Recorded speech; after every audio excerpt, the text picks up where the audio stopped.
हमारे channel the justice Hindi के गुमनाम नायकों की कहानी में आप लोगों के लगातार हमको अच्छे से अच्छे सुझाव मिल रहे हैं, जिसकी वजह से द जस्टिस हिंदी गुमनाम नायकों की कहानी में लगातार सुधार कर रहा है।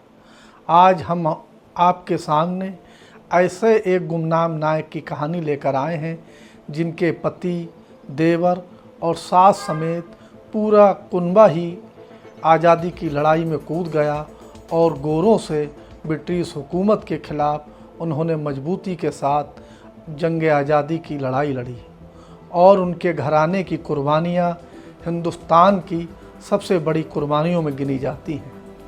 हालांकि आपने भारत की आज़ादी का जिक्र आने के बाद महात्मा गांधी, नेहरू, मौलाना आज़ाद जैसे नाम ही हमेशा सुने होंगे, मगर आपने उस बहादुर औरत का नाम नहीं सुना होगा जिसने पर्दे में रहकर तिरंगा लहराया था। वो औरत जिसने अपने उन सियानी मोहब्बत और हिम्मत से हिंदुस्तान की तकदीर बदल दी, उनका नाम था अमजदी बानो बेगम। अमजदी बेगम मोहम्मद अली जौहर की ज़िंदगी की हमसफ़र थीं, उनकी पत्नी थीं, मगर वह खिलाफत आंदोलन की असली रहनुमा थी। ब्रिटिश हुकूमत के वजीर मैल्कम हैली तक ने 1920 में मान लिया था कि असहयोग और खिलाफत आंदोलन के पीछे असली ताकत अमजदी बेगम और उनकी सास आबदी बानो बेगम है। सोचिए उस दौर में जब औरतों का घर से निकलना भी मुश्किल था। अमजदी बेगम ने घूंघट उठाया, अलीगढ़ में महिला कॉलेज की नींव रखी और मुस्लिम समाज में ख़वातीन की तालीम के दरवाजे खोल दिए। महात्मा गांधी के तिलक स्वराज फंड के लिए करोड़ों रुपए जुटाने वाली ये वही खातून थीं जिनके लिए गांधी जी ने लिखा था, ये बहादुर औरत पूरे मुल्क में निकलकर फंड इकट्ठा करती हैं।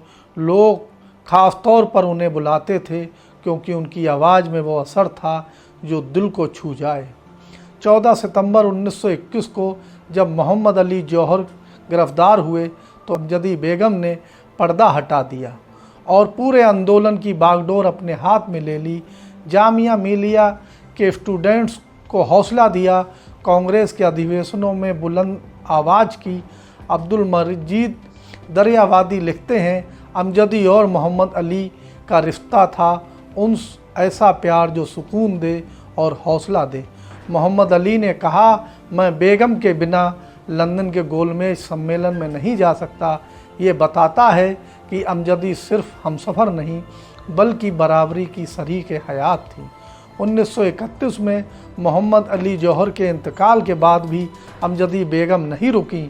मार्च 1947 तक उन्होंने मुस्लिम पॉलिटिकल और समाजी सुधार के लिए आवाज़ बुलंद रखी। उनकी विरासत हमें ये सबक देती है कि महिला लीडर सिर्फ सपोर्ट नहीं बल्कि इतिहास बना सकती है। अमजदी बानो बेगम पर्दे में छुपी हुई मगर आज़ादी की सबसे चमकती रोशनी। क्या आप मानते हैं कि ऐसी खातून को हमारी किताबों में ज़्यादा जगह मिलनी चाहिए? नीचे कमेंट में लिखकर ज़रूर बताएं और ऐसे ही स्वतंत्रता सेनानियों की कहानियाँ जानने के लिए द जस्टिस हिंदी को सब्सक्राइब करें, क्योंकि इतिहास को जानना भविष्य को बदलना है।